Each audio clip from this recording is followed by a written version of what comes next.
Sofía Morales estaba de pie junto a la ventana de la clínica, observando cómo el crepúsculo de septiembre teñía la ciudad con tonos ambarino. Al día siguiente tenía una operación, programada, no especialmente complicada, pero que requería anestesia general. Los médicos le aseguraban que todo saldría bien. Sin embargo, no era la operación lo que asustaba a la mujer. La aterrorizaba lo que podría suceder después. Al otro lado de la ventana, ardían las luces de Madrid. La ciudad vivía su vida habitual, sin sospechar los dramas que se desarrollaban tras los muros de las habitaciones de hospital. Sofía apretó la palma de la mano contra el frío cristal, intentando calmar su corazón desbocado. Los últimos 3 años de su vida se habían convertido en una pesadilla de la que era imposible escapar. Y el día de mañana debía ser el punto de inflexión. O demostraba que no había perdido la cabeza a sus 38 años, o se perdería a sí misma para siempre. «Doña Sofía, necesita descansar antes de mañana», dijo suavemente el cirujano, Javier Ríos, al entrar en la habitación. Ella se dio la vuelta. Don Javier era amigo de sus difuntos padres, un hombre en quien confiaba incondicionalmente. Un experimentado médico de 56 años, con el pelo canoso y una mirada perspicaz, siempre le había parecido a Sofía un islote de calma en el océano turbulento de su vida en los últimos años. Su presencia en la clínica esa noche no era una coincidencia. Sofía le había pedido expresamente que realizara la operación, sabiendo que solo a él podría confiarle su desesperado plan. «Don Javier, necesito hablar con usted», dijo en voz baja. «De algo muy importante». Ríos asintió, sentándose en la silla junto a la cama. Comprendió de inmediato, por la expresión de su rostro, que la conversación sería seria. A lo largo de sus años de práctica médica, había aprendido a leer a las personas y ahora veía en los ojos de Sofía una mezcla de desesperación y determinación. Sofía sacó un sobre grueso de su bolso y se lo tendió. El médico arqueó una ceja, sorprendido. «¿Qué es esto? ¿Dinero? Por el favor que quiero pedirle». Don Javier negó con la cabeza, apartando el sobre. «Sofía, tus padres fueron mis mejores amigos. Recuerdo cuando venías de niña a mi consulta con las rodillas raspadas. No te aceptaré ni un céntimo, pero cuéntame qué ha pasado». Sofía apretó el sobre en sus manos, sintiendo cómo bullía en su interior la desesperación que había contenido con tanto esfuerzo durante los últimos meses. Las palabras fluyeron por sí solas. «Es mi marido, Álvaro. Quiere que me declaren mentalmente inestable. Desde hace 3 años, me insinúa que estoy perdiendo la cabeza, que tengo lagunas de memoria, que olvido conversaciones que, se lo juro, nunca han tenido lugar. Me dice, pero si fuiste tú misma la que me pediste que comprara esas pastillas, aunque yo nunca he oído hablar de ellas. O, quedamos en vernos el viernes, pero no viniste al restaurante y no te acuerdas». Su voz temblaba, pero continuó. «Al principio, de verdad empecé a dudar de mí misma. Lo apuntaba todo en una libreta, comprobaba si realmente me estaba volviendo loca. Me despertaba por las noches bañada en sudor frío, intentando recordar si de verdad había dicho las cosas de las que Álvaro me acusaba. Pero luego comprendí que era él quien estaba jugando conmigo. Está destruyendo metódicamente mi confianza para que todos a mi alrededor crean que estoy enferma. ¿Y sabe por qué? Porque todo el patrimonio, todo el negocio que heredé de mis padres, es mío. Él no ha ganado ni un euro y ahora quiere hacerse con el control de todo». Javier Ríos escuchaba atentamente. Su rostro se volvía cada vez más serio. Recordaba a Victoria y Julián Morales, unas personas maravillosas que habían creado una gran empresa comercial por su cuenta. Su muerte en un accidente de coche 10 años atrás había conmocionado a todos los amigos de la familia. Y ahora, su única hija estaba sentada frente a él, contándole cómo su marido intentaba declararla incapacitada por dinero. ¿Has acudido a un psicólogo o a un psiquiatra? Sí, a la psicóloga clínica Elena Vargas. Ella documenta todas nuestras sesiones, confirma que estoy perfectamente. Llevo viéndola cada semana desde hace 8 meses. Doña Elena me ha hecho una evaluación psicológica completa y todos los resultados son normales. Pero Álvaro no lo sabe. Está convencido de que estoy rota, de que pronto me rendiré y firmaré yo misma los papeles para un examen psiquiátrico o un poder para que administre mi patrimonio. ¿Y qué quieres de mí?, preguntó el médico, aunque ya empezaba a intuirlo. Sofía respiró hondo, armándose de valor. «Mañana, después de la operación, cuando Álvaro venga a preguntar por mi estado, dígale que la operación no ha salido bien, que no he sobrevivido. Dígaselo verbalmente, sin documentos oficiales. Solo déjele creerlo durante un par de días, el tiempo que el cuerpo estaría en el depósito. En ese tiempo, lo aclararé todo». El médico miró a Sofía con asombro, procesando lo que acababa de oír. La propuesta era arriesgada, rozando las normas éticas, pero comprendía la desesperación de la joven. «¿Quieres ver cómo reacciona a tu muerte?». «Exacto. He instalado cámaras ocultas en nuestro piso del barrio de Salamanca. 3 cámaras, en el salón, el dormitorio y el despacho. Si me quiere un poco, si algo de lo que nos unió durante 9 años fue real, veré su dolor. Pero si se alegra, si empieza a hablar de mi herencia, entonces tendré la prueba de sus verdaderas intenciones. Grabaciones de vídeo que serán irrefutables. Sofía, esto es arriesgado. ¿Te das cuenta de que estás jugando con fuego? Lo sé, pero no tengo otra salida. Es tan hábil en sus manipulaciones que hasta mis amigos más cercanos han empezado a dudar de mi cordura. La semana pasada, mi amiga Isabel me insinuó con cautela que quizá debería ir a un psiquiatra. ¿Entiende?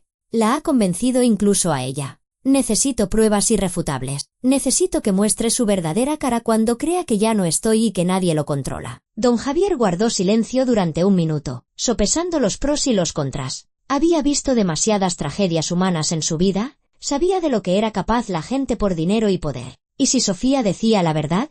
Y no dudaba de sus palabras, entonces ese tal Álvaro representaba un peligro real. Está bien, dijo finalmente. Te ayudaré, pero solo verbalmente, sin certificados de defunción falso. No voy a falsificar documento. Eso ya es un delito grave. Después de la operación, estarás en una habitación privada en la 7ª planta, bajo la vigilancia del personal. El acceso solo lo tendremos yo y la enfermera de turno, Carmen. Es de mi total confianza. No te preocupes. Cuando venga tu marido, le comunicaré el triste desenlace. Y a partir de ahí, observa tú misma lo que hace. Sofía le agarró la mano. Gracias. Muchísimas gracias. No se imagina lo importante que es esto para mí. Los últimos 3 años he vivido con un miedo constante, sin saber cuándo dará el golpe definitivo. Solo prométeme que tendrás cuidado. Si ese hombre es tan peligroso como dices, no se sabe de lo que será capaz cuando descubra la verdad. Se lo prometo. Tengo un plan. Lo he pensado todo hasta el más mínimo detalle. Javier Ríos la miró con una mezcla de compasión y tristeza. Frente a él se sentaba una mujer inteligente y culta que debería estar viviendo una vida feliz,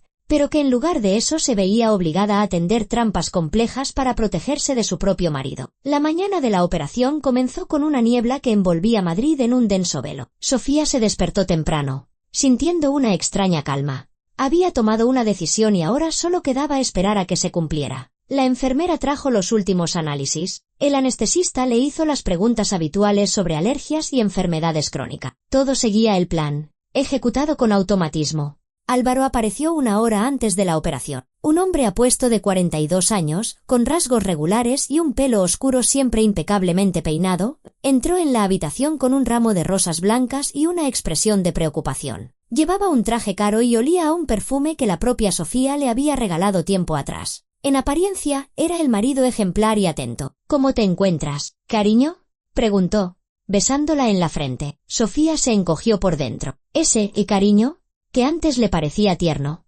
ahora le sonaba falso, como un instrumento musical mal afinado. Normal, un poco nerviosa por la operación. Todo saldrá bien, le aseguró él, sentándose a su lado y tomándole la mano. Don Javier es un cirujano excelente. Ya sabes que era amigo de tus padres. No te fallará. Tiene miles de operaciones exitosas a sus espaldas. Ella asintió, observando su rostro. ¿Había en él un atisbo de preocupación sincera o era todo otro acto de la obra que llevaba representando los últimos años? Álvaro, si me pasara algo. No digas tonterías, la interrumpió bruscamente, y en sus ojos brilló una irritación que trató de ocultar al instante. No va a pasar nada. Es una operación programada, un procedimiento de rutina. Miles de personas pasan por esto cada día. Pero si aún así quiero que sepas que todos los documentos de la propiedad, todos los papeles de la empresa, están en la caja fuerte. El código, ¿te acuerdas? Álvaro se tensó. Sofía sintió como sus dedos apretaban su mano con un poco más de fuerza. Sofía, para allá. Estás otra vez agobiándote. Recuerda que hemos hablado de esto. Tienes que controlar tu ansiedad. Son tus problemas psicológicos los que se manifiestan. Quizá deberías tomarte los tranquilizantes que te compré. Me los pediste tú misma. Ella nunca le había pedido que comprara ningún tranquilizante, pero no se puso a discutir. No ahora, que pensara que seguía bajo su control. Tienes razón. Perdona. Es que estoy nerviosa. Él sonrió suavemente y le acarició la mano. En sus ojos brilló algo que ella no pudo descifrar del todo. ¿Satisfacción? ¿Expectación? ¿O simplemente el alivio de que ella hubiera cedido una vez más a sus manipulaciones? Una enfermera se asomó a la habitación. Doña Sofía, tenemos que irnos. El quirófano está listo. Álvaro besó a su mujer una vez más, esta vez en los labios. Nos vemos en un par de horas. Esperaré aquí. No me moveré. Se llevaron a Sofía al quirófano en una camilla. Los pasillos de la clínica pasaban a toda velocidad. Paredes blancas, la luz brillante de las lámparas, el olor a antiséptico. Lo último que vio antes de que la anestesia la sumiera en la oscuridad fue el rostro de Javier Ríos, inclinado sobre ella con una sonrisa tranquilizadora. Todo irá bien, Sofía. Te lo prometo. Y ella le creyó. La operación fue un éxito. Javier Ríos trabajó concentrado y preciso, como siempre. 3 horas después, Sofía se despertó en una habitación privada de la 7ª planta, de acceso restringido. Era un ala especial para pacientes VIP, donde se podía garantizar una total confidencialidad. Don Javier estaba sentado a su lado, revisando el gotero. Ya ha pasado todo, dijo en voz baja. Lo has hecho muy bien. La operación ha sido perfecta, sin complicaciones. Ahora descansa y recupérate. ¿Y Álvaro? Preguntó Sofía con voz ronca. Está en la sala de espera de la 2ª planta. Ya ha preguntado por ti a la enfermera 3 veces. Bajaré a hablar con él en media hora. Sofía asintió, sintiendo como el cansancio de la anestesia se mezclaba con una tensa expectación. Don Javier sacó el portátil de ella de un armario y lo colocó en una mesita auxiliar, ajustando la altura para que pudiera ver la pantalla cómodamente. Podrás ver todo lo que pasa en tu piso. ¿Funcionan las cámaras? Sí. 3. En el salón, el dormitorio y el despacho. Lo comprobé anoche. La imagen es nítida y el sonido bueno. Todo se graba automáticamente en un servidor en la nube. El médico suspiró. Espero que no veas nada horrible. Espero que te equivoques con tu marido. Yo también lo espero, susurró Sofía, aunque en su interior ya sabía que sus esperanzas eran vanas. Conocía demasiado bien a Álvaro. Había visto demasiadas veces lo rápido que cambiaba de máscara cuando creía que nadie lo veía. 30 minutos después, Javier Ríos bajó a la 2ª planta. Álvaro se levantó de un salto en cuanto vio al médico. Tenía el rostro tenso y las manos en los bolsillos del pantalón. ¿Cómo está? ¿Ha ido bien la operación? ¿Puedo verla? El rostro de don Javier era impenetrable, profesionalmente afligido. Hizo una pausa deliberada antes de responder, observando la reacción de Álvaro. Lo siento mucho, don Álvaro. Hicimos todo lo posible, pero surgieron complicaciones imprevistas. Sofía ya no está con nosotros. Álvaro se quedó helado. Su rostro se congeló por un instante en una máscara de shock. La boca se le entreabrió, los ojos se le agrandaron. Pero Javier Ríos, que había trabajado como cirujano durante muchos años y había presenciado cientos de reacciones a noticias trágicas, notó algo que un observador inexperto no habría visto. En los ojos del hombre no había dolor, había desconcierto, luego un rápido cálculo y, finalmente, alivio. Todo ello pasó en cuestión de segundos, pero el doctor lo captó. ¿Cómo ha podido pasar? La voz de Álvaro temblaba, pero no resultaba convincente, como la de un actor que no se ha metido del todo en el papel. El corazón no soportó la carga de la anestesia. A veces ocurre, incluso en operaciones programadas. Es imposible de prever. Sofía tenía problemas cardiovasculares ocultos que desconocíamos. Lo siento de veras. Mi más sentido pésame. Álvaro se dejó caer de nuevo en el sillón, cubriéndose la cara con las manos. Sus hombros se sacudían, imitando sollozos, pero no había lágrimas. Don Javier le puso una mano en el hombro. Necesita tiempo para asimilarlo. El papeleo puede esperar a mañana por la mañana. Ahora debería ir a casa, descansar, quizá tomar un calmante. ¿Llame a algún familiar? No se quede solo en estos momentos. Álvaro levantó la cabeza. Tenía los ojos secos, aunque intentaba forzar una lágrima. Sí, claro. Gracias, doctor. Hizo todo lo que pudo. Lo entiendo. No es su culpa. Se levantó, tambaleándose, y se dirigió rápidamente hacia la salida. Javier Ríos lo siguió con la mirada, lleno de repulsión, y luego regresó a la 7ª planta. En la habitación de la 7ª planta, Sofía Morales miraba la pantalla del portátil, con el mando para cambiar entre las cámaras en la mano. Álvaro entró en su piso del barrio de Salamanca exactamente 40 minutos después de hablar con el médico. Se quitó la chaqueta, la arrojó sobre el sofá y sacó el teléfono del bolsillo. Sofía subió el volumen al máximo. La cámara del salón transmitía imagen y sonido con una claridad cristalina. Había elegido a propósito un equipo caro con cancelación de ruido. «Valeria, soy yo», dijo Álvaro. Y en su voz no había ni una pizca de tristeza. Al contrario, sonaba excitado, casi alegre. «Ya está. Ha muerto. La operación no ha salido bien. Han dicho que el corazón no ha aguantado». Sofía apretó los dientes para no gritar de rabia y dolor. «Ven ahora mismo», continuó Álvaro, paseándose por el salón. «Tenemos que hablar de los siguientes pasos. Por fin somos libres. Nena, por fin se ha acabado todo esto. Llevaba 3 años esperando este momento. Colgó y se echó a reír. Una risa contenida, pero sincera. Era la risa de un hombre liberado de una pesada carga. Álvaro se acercó al mueble bar, sacó una botella de brandy caro, el mismo que Sofía guardaba para ocasiones especiales, y se sirvió una copa generosa. Por la nueva vida, dijo, alzando la copa al aire. Por la libertad de esta histérica estúpida. Sofía miraba la pantalla, sintiendo como algo en su interior se rompía definitivamente y al mismo tiempo, cristalizaba en una sólida determinación. No se había equivocado. Álvaro nunca la había querido. Durante esos 9 años, solo había estado esperando el momento adecuado para conseguir su dinero. Y ella, ciega e ingenua, había creído en su amor, había soportado sus manipulaciones, pensando que podría salvar su matrimonio. Ahora sabía la verdad y ahora estaba lista para actuar. Valeria Campos llegó media hora después. Sofía cambió a la cámara del recibidor, viendo cómo entraba en el piso una mujer joven de unos 30 años. Alta, delgada, con una larga melena rubia y un rostro que podría considerarse hermoso de no ser por la expresión rapaz de sus ojos. Llevaba un vestido rojo corto y tacones altos, como si fuera a una fiesta y no al encuentro de un hombre cuya esposa acababa de morir. «¡Álvaro!», exclamó, echándosele al cuello. «¡Qué alegría! Por fin podemos dejar de escondernos». Él la abrazó con fuerza, besándola en los labios con una pasión que Sofía no había visto en su propia relación en muchos años. Quizá nunca. Ahora, viendo esa escena, comprendía que Álvaro siempre había sido un actor, y su matrimonio, una mera función por dinero. «Pasa, siéntate». Álvaro tomó a Valeria de la mano y la llevó al salón. «Tenemos cosas de las que hablar. ¿Quieres brandy o champán?». Sofía tenía un champán excelente, un Dom Perignon. Lo guardaba para alguna ocasión especial. «Creo que este es el momento perfecto para abrirlo». Valeria soltó una carcajada sonora. «¿Champán?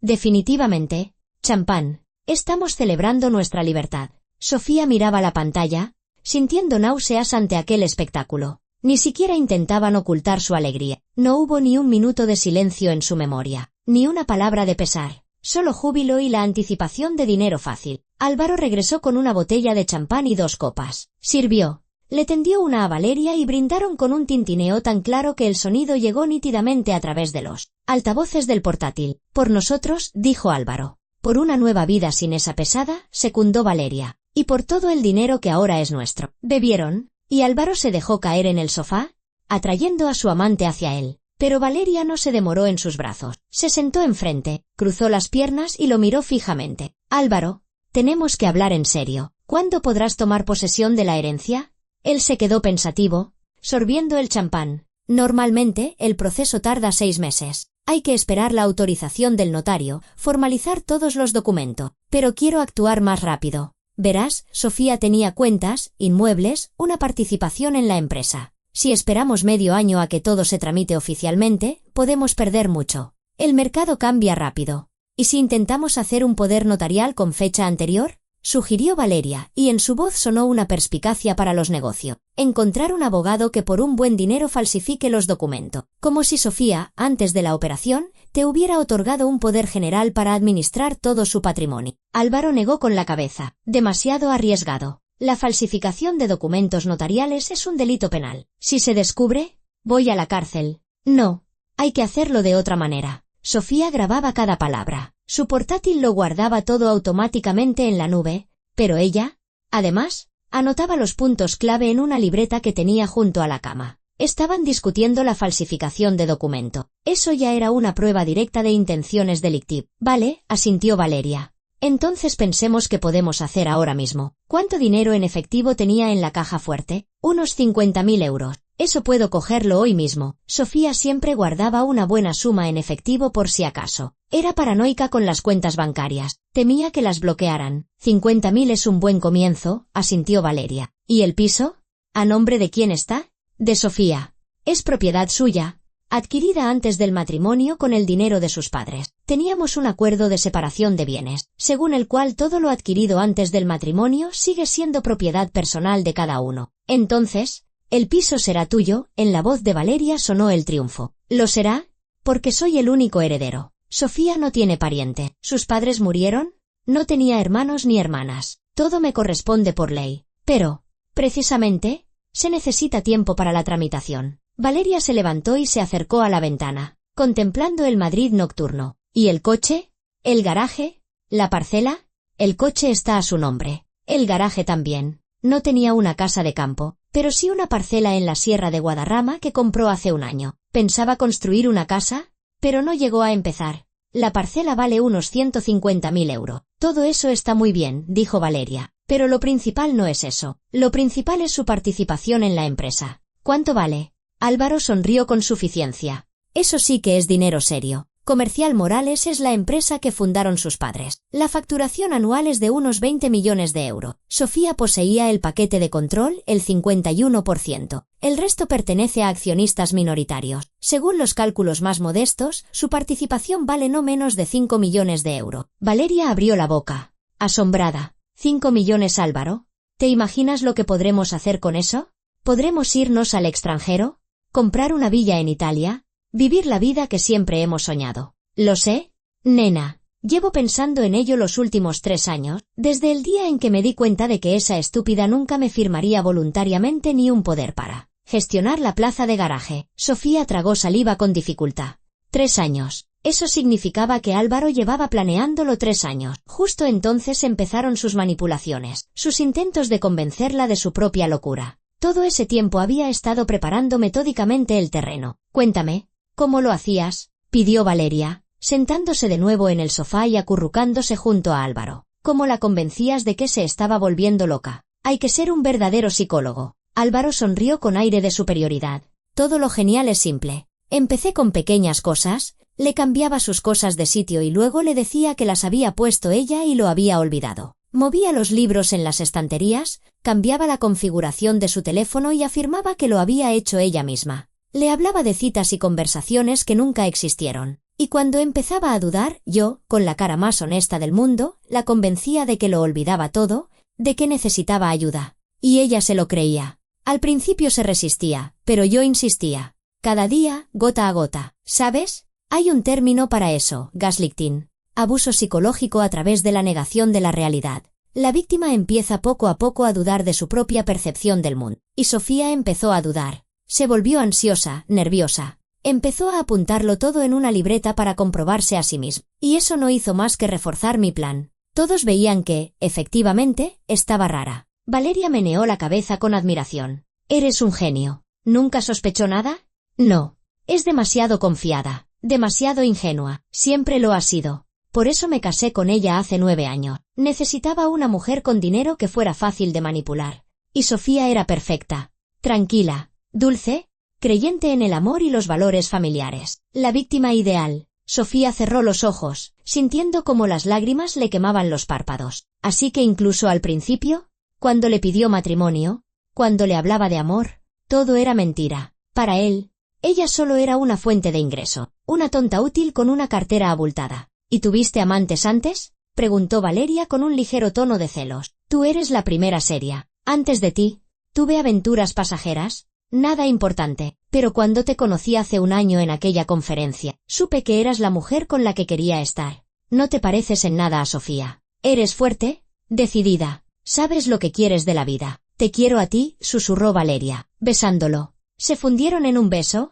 y Sofía apartó la vista de la pantalla, incapaz de seguir viendo la escena. Ya tenía suficiente. Había obtenido todas las pruebas que necesitaba. Álvaro no solo no la quería, sino que la despreciaba, la utilizaba y destruía sistemáticamente su psique por dinero. Javier Ríos entró silenciosamente en la habitación para comprobar el gotero. Al ver el rostro de Sofía, supo de inmediato que había visto algo terrible. ¿Todo mal?, preguntó en voz baja. Peor de lo que pensaba, respondió Sofía con voz quebrada. Llevaba 3 años planeándolo, don Javier. 3 años destruyéndome metódicamente para conseguir mi dinero. Y yo no me daba cuenta de nada. El médico le puso una mano en el hombro. Pero ahora sabes la verdad. Y ahora puedes actuar. ¿Tienes todas las pruebas? Sí. Se está grabando todo. Su confesión, sus planes para falsificar documento. Es suficiente para demostrar sus intenciones. Entonces, descansa.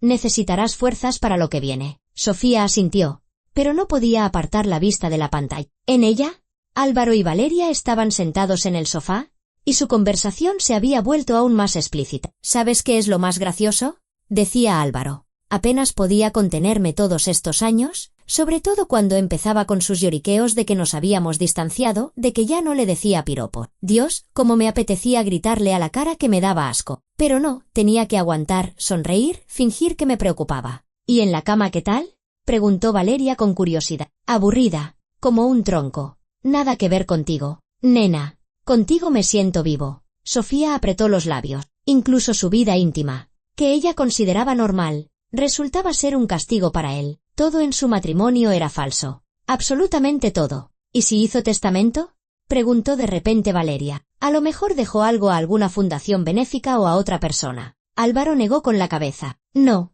lo he comprobado. No tiene testamento. Sacó el tema un par de veces, dijo que debería hacerlo. Pero yo siempre la disuadía. La convencía de que traía mala suerte, que no había que pensar en la muerte. Y ella, como siempre, me hizo caso. Así que todo pasará a mí por ley. ¡Qué listo eres, mi amor!, dijo Valeria con admiración. Lo tenías todo pensado. ¿Y sus socios en la empresa?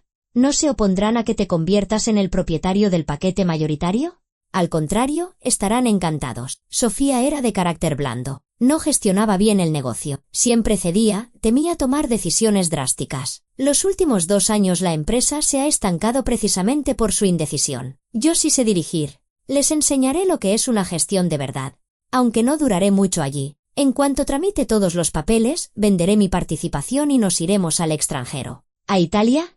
¿A Italia o a Portugal? Ahora hay buenas condiciones para residentes allí. Compraremos una villa en la costa y viviremos a cuerpo de rey. Empezaron a besarse de nuevo, y Sofía silenció el audio. Tenía suficiente, más que suficiente. Tenía el cuadro completo. Álvaro se había casado con ella por dinero, había destruido sistemáticamente su psique durante 3 años, planeaba hacerse con el control de su patrimonio y ahora celebraba su muerte y hacía planes de futuro con su amante. Sacó el teléfono y envió un mensaje a su psicóloga. Elena Vargas. Necesito que nos veamos. Urgente. Estoy en el hospital. Tengo pruebas. La respuesta llegó casi al instante. Iré mañana a las 10 de la mañana. Aguanta, Sofía. Luego, abrió un documento en el portátil y empezó a trazar un plan de acción. Ahora que tenía pruebas irrefutables, debía actuar con claridad y coherencia, con rigor legal, para que Álvaro no pudiera escabullirse como siempre hacía. Punto 1. Asegurar la validez jurídica de las grabaciones. Necesitaba que un perito confirmara que no estaban manipuladas. Punto 2. Reunirse con un abogado.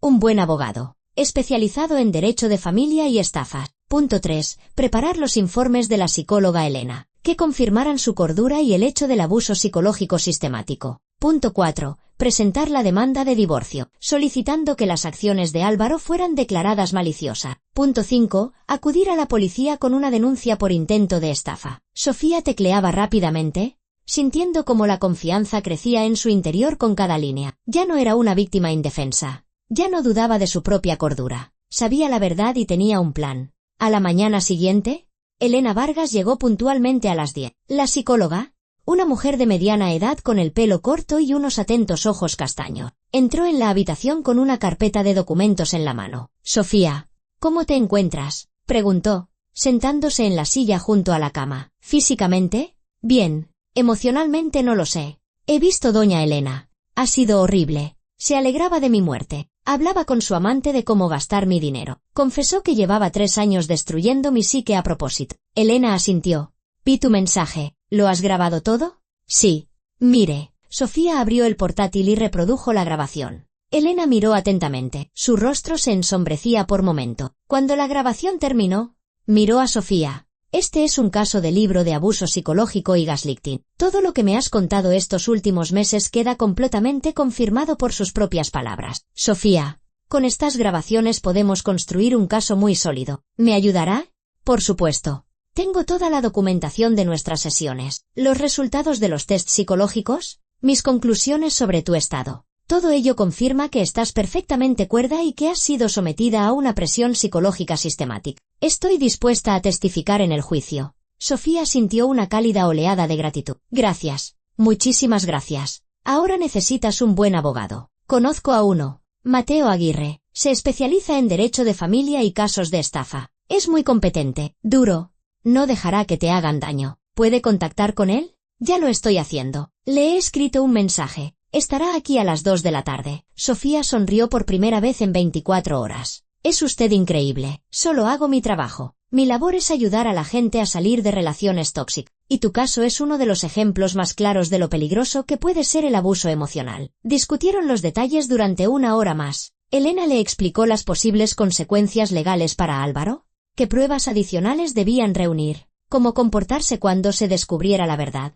Lo principal es que no le muestres miedo, le aconsejó la psicóloga. Cuando se entere de que estás viva, intentará manipularte de nuevo. Apelará a la lástima, prometerá cambiar o, por el contrario, te atacará, te acusará de cruel. No cedas. Recuerda lo que has visto en esas grabaciones. Esa es su verdadera cara. Sofía asentía, asimilando cada palabra. Sabía que lo que venía no sería fácil, pero estaba preparada. Por fin estaba lista para defenderse. El abogado, Mateo Aguirre, resultó ser un hombre de unos 50 años con una mirada penetrante y los modales de alguien que lo ha visto todo en la vida. Estudió detenidamente todo el material que Sofía le proporcionó, las grabaciones de vídeo de las cámaras, la documentación de la psicóloga, los informes médicos que confirmaban su cordura y las notas personales que había llevado durante el último año. Tenemos un caso sólido, dijo, cerrando la carpeta. Muy sólido. Su marido nos ha proporcionado él mismo todas las pruebas de sus intenciones delictivas, la confesión de gaslighting, la discusión sobre la falsificación de documentos, la alegría por su muerte. Todo esto se puede utilizar en un juicio. ¿Qué cargos podemos presentar?, preguntó Sofía, acomodándose la almohada. Mateo Aguirre sacó una libreta y empezó a enumerar. En primer lugar, intento de estafa, según el artículo 248 del Código Penal. Planeaba acceder a su patrimonio de forma fraudulenta, intentando que la declararan incapaz. En segundo lugar, el abuso psicológico sistemático es motivo para un divorcio contencioso por su culpa. En tercer lugar, sus conversaciones sobre la falsificación de documentos notariales. Eso ya es preparación para un delito. Además, tenemos una testigo, su amante, que estaba al tanto de todos los planes. ¿Cree que testificará? Cuando se dé cuenta de que se enfrenta a una acusación por complicidad, hablará sin dudarlo. La gente de esa calaña delata rápidamente a sus cómplices para salvar su propio pellejo. Sofía asintió pensativa. Todo encajaba en un cuadro claro. Pero quedaba la pregunta principal. ¿Cuándo actuaremos? ¿Cuándo saldré de esta habitación y le demostraré que estoy viva? Pronto, aconsejó el abogado. Dejemos que se enrede un poco más en sus planes. Cuantas más acciones realice, cuanto más diga, mejor para nosotros. Las cámaras siguen grabando, ¿verdad? Sí, 24 horas al día. Perfecto. Mientras tanto, yo prepararé todos los documentos, la demanda de divorcio, la denuncia a la policía, la solicitud de medidas cautelares sobre el patrimonio común. Cuando golpeemos, el golpe debe ser preciso y devastador. Tras la marcha del abogado, Sofía volvió a conectar la vigilancia del piso. Álvaro no perdía el tiempo. Ya había empezado a actuar. En la pantalla se le veía sentado en el despacho, el mismo despacho que ella había acondicionado para trabajar desde casa, hablando por teléfono con algún abogado. Necesito saber cómo acelerar la aceptación de la herencia, decía. Mi mujer acaba de fallecer, pero los documentos oficiales aún no están listos. ¿Hay alguna forma de agilizar el proceso? Sofía no oyó la respuesta, pero vio cómo el rostro de Álvaro se ensombrecía. ¿6 meses? Es demasiado tiempo. ¿De verdad no hay otra manera?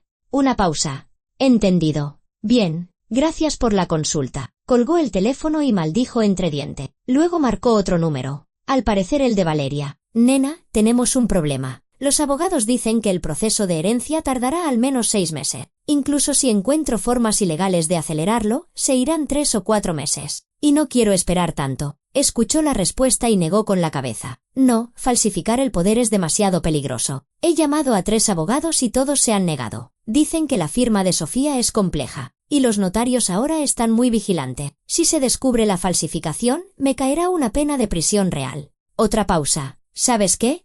Cojamos el efectivo de la caja fuerte y vayámonos a algún sitio, a Dubái, por ejemplo. Descansamos, nos distraemos y cuando volvamos, empezamos a tramitar los documentos oficialmente. 50.000 euros nos darán para vivir a lo grande un par de meses. Sofía sonrió con amargura. Así que pensaba gastarse su dinero en unas vacaciones con su amante. Perfecto.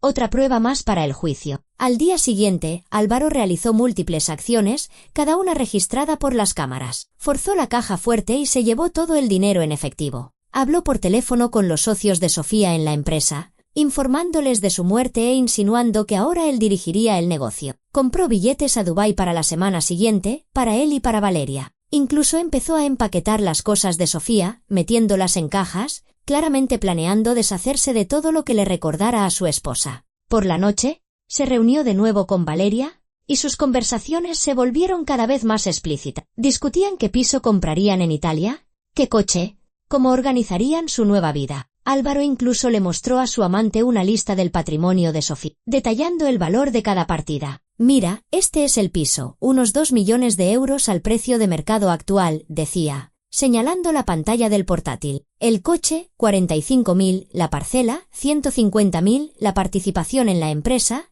5 millones, más valores y depósitos por unos 500.000. En total, unos 8 millones de euros limpio. Valeria se iluminó. «Dios mío. Álvaro, seremos ricos. ¿Lo seremos? Nena. Viviremos como siempre hemos soñado». Se acabaron los fingimientos, las aburridas cenas familiares, las conversaciones sobre sentimientos y relaciones. Solo nosotros, el dinero y la libertad. Sofía lo observaba con una calma distante. La ira que había sentido los primeros días se había transformado en una fría determinación. Ya no veía a Álvaro como su marido, ni siquiera como el hombre al que una vez amó. Era simplemente un delincuente al que había que detener. Mateo Aguirre llamó por la noche. «Doña Sofía, todos los documentos están listos. También he contactado con un inspector de la policía, una persona competente e interesada. Está dispuesto a abrir una investigación en cuanto presentemos la denuncia oficial. Creo que es hora de actuar». «Mañana», asintió Sofía. «Mañana acabemos con esto».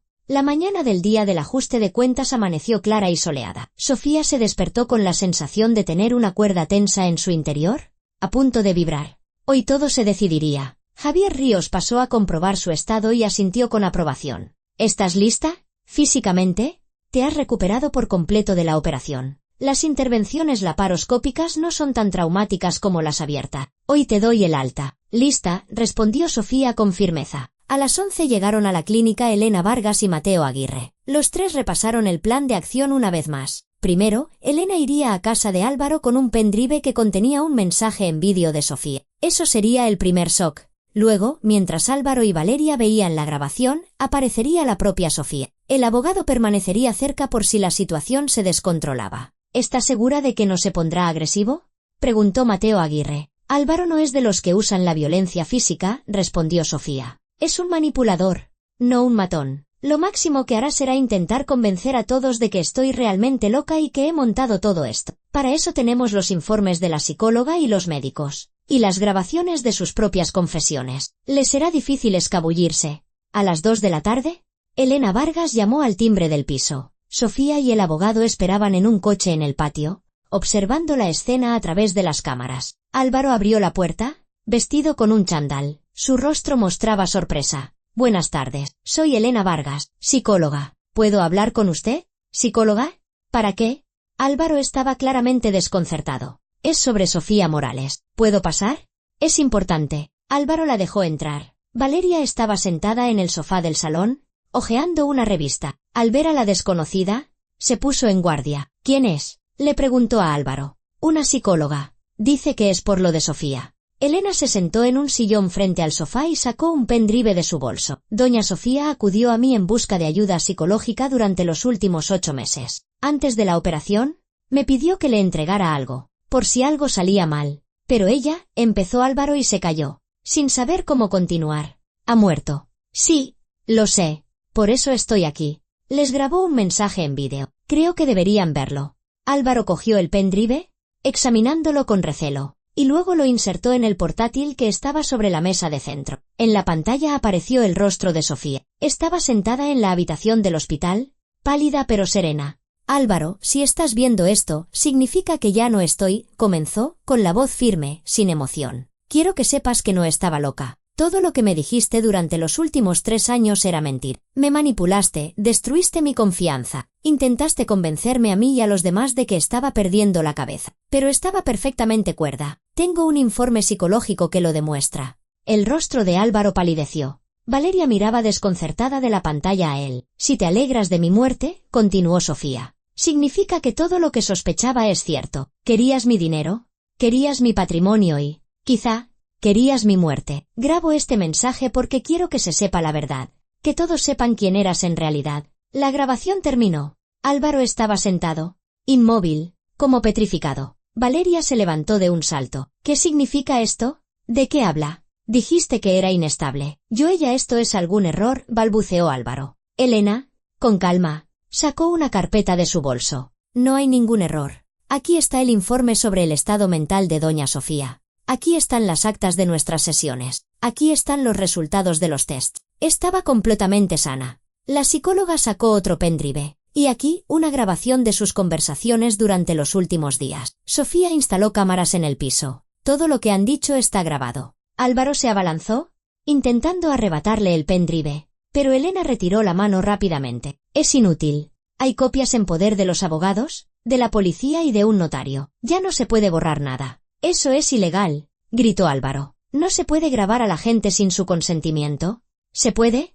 Si se trata de tu propio domicilio y de la defensa de tus intereses, replicó Elena. Sofía tenía todo el derecho a instalar cámaras en su casa. Valeria retrocedió hacia la pared, con el rostro desfigurado por el miedo. Álvaro, ¿de qué habla? ¿Qué grabaciones? Grabaciones de sus conversaciones sobre cómo planeaban disponer del patrimonio de Sofía, aclaró Elena. Sobre cómo don Álvaro destruyó sistemáticamente la psique de su esposa. Sobre sus planes de futuro. Sobre la falsificación de documento. Todo está en vídeo, con sonido, fecha y hora.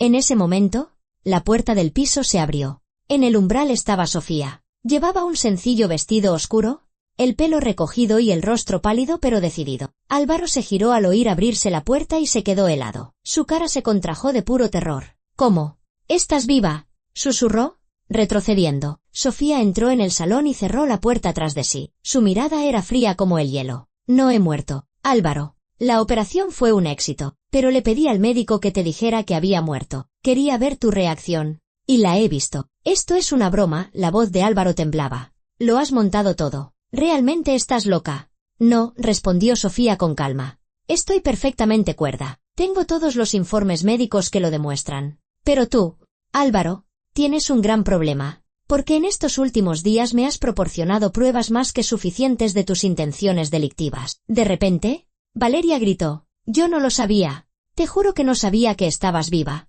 Él me dijo que habías muerto. Yo no tengo la culpa de nada. Cállate, le espetó Álvaro. Pero ya era tarde. Valeria corría por la habitación, presa del pánico. Ha sido todo él. Me dijo que no estabas bien, que planeaba declararte incapaz. Dijo que se quedaría con todo tu patrimonio y que nos iríamos al extranjero. Yo solo le creí. ¡Qué idiota eres!, estalló Álvaro. Cállate de una vez. Pero ya no había quien detuviera a Valeria. El miedo a las consecuencias penales era más fuerte que cualquier lealtad. Llevaba 3 años destruyendo tu psique a propósito. Me contó cómo te cambiaba las cosas de sitio, cómo se inventaba conversaciones que nunca existieron. Lo llamaba gaslighting. Decía que eras la víctima perfecta, porque eras muy confiada. Álvaro agarró a Valeria por los hombros, intentando hacerla callar, pero volvieron a llamar a la puerta. Entró Mateo Aguirre, acompañado de 2 policías. Don Álvaro Serrano, dijo uno de los agentes. Álvaro se giró, y Sofía vio cómo los últimos restos de arrogancia abandonaban su rostro. Sí, respondió con voz ronca.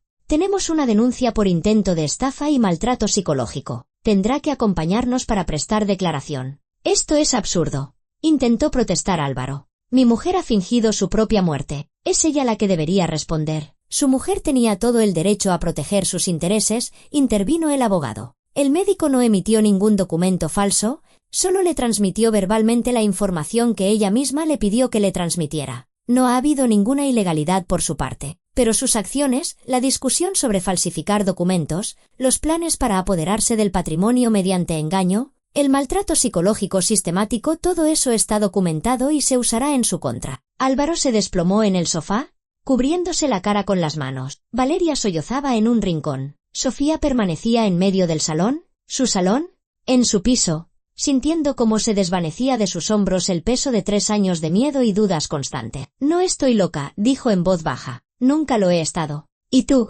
Álvaro? Nunca más volverás a manipularme a mí ni a nadie. Los policías se llevaron a Álvaro. Valeria salió detrás, todavía llorando y balbuceando disculpas. Elena le puso una mano en el hombro a Sofía. Has sido increíblemente valiente. No cualquiera se habría atrevido a tanto. Sofía negó con la cabeza. Simplemente no tenía otra opción. Era la única manera de demostrar la verdad. Mateo Aguirre empezó a recoger sus papeles. Ahora empieza la parte legal. El divorcio, ¿El caso penal? La división de bienes. Pero lo peor ya ha pasado. Es usted libre, doña Sofía. Libre. La palabra sonaba extraña y maravillosa a la vez. Sofía se acercó a la ventana, contemplando la ciudad a sus pies. Por primera vez en 3 años, sentía que podía respirar a pleno pulmón. Las 2 semanas siguientes fueron un torbellino de reuniones con abogados, inspectores y perito. Sofía se sentía como si hubiera despertado de una larga pesadilla y ahora estuviera recogiendo metódicamente los fragmentos de su vida para componer un nuevo cuadro. Un cuadro donde ella no era la víctima, sino la vencedora. Mateo Aguirre trabajó con rapidez y eficacia. Al día siguiente del desenmascaramiento, presentó la demanda de divorcio en el Juzgado de Primera Instancia de Madrid. Al mismo tiempo, se interpuso una denuncia en la comisaría contra Álvaro Serrano por un presunto delito de estafa. El caso no será fácil, pero tenemos pruebas de hierro, le explicó el abogado, sentado en su despacho frente a Sofía. Las grabaciones de sus confesiones, el testimonio de la psicóloga, del médico, de su amante, que ya ha prestado una declaración detallada a la policía. Valeria Campos lo ha delatado por completo, esperando clemencia. ¿Y a qué se enfrenta ella?, preguntó Sofía. Técnicamente, a complicidad. Pero como no cometió actos directos, sino que solo conocía los planes de Álvaro y no los impidió, lo más probable es que se libre con una multa o una pena suspendida. Lo importante es que ha confirmado todo lo que él dijo sobre el gaslighting, sobre los planes de apoderarse de su patrimonio, sobre los 3 años de manipulación. Su testimonio es muy valioso para la investigación. Sofía asintió. No sentía ni rabia ni lástima por Valeria. Esa mujer era solo un peón en el juego de Álvaro, que había creído ciegamente sus mentiras, aunque tampoco era una víctima inocente. Valeria sabía perfectamente que Álvaro estaba casado y aún así aceptó tener una relación con él, haciendo planes con el dinero de otros. ¿Y Álvaro? ¿Qué le puede pasar? Esa era la pregunta que más le interesaba a Sofía. Mateo Aguirre abrió el Código Penal y le mostró el artículo correspondiente. Por el delito de estafa agravada, el Código Penal prevé penas de hasta 6 años de prisión. Teniendo en cuenta que hablamos de sumas que superan el 1.000.000 de euros, se considera de especial gravedad y la pena podría llegar hasta los 8 años. Además, el maltrato psicológico, aunque no es un delito independiente en sí mismo, será considerado por el tribunal como una circunstancia agravante. Entonces, irá a la cárcel. Si la investigación demuestra todos los hechos, y estoy seguro de que lo hará con el material que tenemos, sí, una pena de prisión efectiva es muy probable, quizá 3 o 4 años, aunque no se descarta una pena suspendida si admite su culpabilidad y llega a un acuerdo. Sofía se quedó pensativa. 3 o 4 años o una pena suspendida. ¿Le parecía un castigo demasiado leve por 3 años de tortura sistemática? ¿Por el intento de robarle la razón? ¿Por la traición y la mentira? Pero entendía que la ley es la ley, y debía conformarse con lo que había. ¿Y qué pasará con el patrimonio?, preguntó. Ahí todo es más sencillo. Tenían un régimen de separación de bienes, según el cual todo lo adquirido antes del matrimonio es propiedad personal de cada cónyuge. Su piso, el negocio, las cuentas, todo eso es su patrimonio personal, heredado de sus padres. Álvaro no tiene ningún derecho sobre ello. Prácticamente no hay bienes gananciales. Usted mantenía a la familia con su dinero. Él no ha trabajado en los últimos años o lo ha hecho de forma nominal en su empresa, con un sueldo. Es decir, no recibirá nada. Nada. Es más, dadas sus acciones, el tribunal podría obligarle a indemnizarla por daños morales. La cantidad será simbólica. Los tribunales en España no conceden grandes compensaciones por daño moral, pero es importante por una cuestión de principio. Sofía sintió un gran alivio. Todo su negocio, todo su patrimonio, por el que tanto se había preocupado en los últimos años, seguiría siendo suyo. Álvaro no recibiría ni un céntimo de lo que tanto anhelaba. Una semana después, Sofía se reunió con la inspectora que llevaba el caso penal contra Álvaro. Olga Treviño, una mujer de unos 40 años, de penetrantes ojos grises y expresión severa, estudió detenidamente todo el material. Es un caso bastante atípico, admitió, revisando las grabaciones en su despacho. Normalmente, el gaslighting y el maltrato psicológico son muy difíciles de probar. No hay marcas, no hay pruebas directas, pero aquí tenemos su propia confesión en vídeo. Es una base probatoria increíblemente sólida. ¿Abrirán un proceso penal?, preguntó Sofía. Ya está abierto. Ayer por la tarde, Álvaro Serrano fue acusado formalmente de tentativa de estafa agravada. También estamos considerando cargos adicionales relacionados con el maltrato psicológico, pero eso es más complejo desde el punto de vista jurídico. ¿Y qué dice él? ¿Admite su culpabilidad? Olga Treviño sonrió con ironía. Al principio lo negó todo. Afirmó que las grabaciones estaban manipuladas, que usted lo había montado todo para vengarse de algún agravio imaginario. Pero luego hicimos un peritaje de las grabaciones. Se confirmó que no había montaje. Además, está el testimonio de Valeria Campos, que relató detalladamente todos sus planes. Después de eso, guardó silencio y pidió un abogado. ¿Y ahora qué? Ahora seguirá la investigación. Interrogaremos a todos los testigos, al doctor Ríos, a la psicóloga Vargas, a sus socios, a conocidos que pudieran haber observado cambios en su comportamiento bajo la influencia de su marido. Reuniremos el cuadro completo y luego el caso pasará al juzgado. Creo que en 3 o 4 meses tendremos la primera vista. Sofía asintió. ¿Le esperaban largos meses de procesos judiciales, interrogatorios e investigaciones? Pero estaba dispuesta a pasar por ello. Tenía que llevar el asunto hasta el final. Paralelamente al proceso penal, avanzaba el divorcio. La primera vista se fijó un mes después de presentar la demanda. Sofía acudió al juzgado acompañada por Mateo Aguirre, sintiendo una extraña mezcla de nerviosismo y determinación. Álvaro estaba sentado en el lado opuesto de la sala con su abogado, un joven de unos 25 años que claramente no sabía cómo defender a un cliente con una posición tan débil. Al ver a Sofía, Álvaro desvió la mirada. Parecía demacrado, envejecido. En su rostro se había instalado una expresión de resignación. La jueza estudió el expediente y anunció: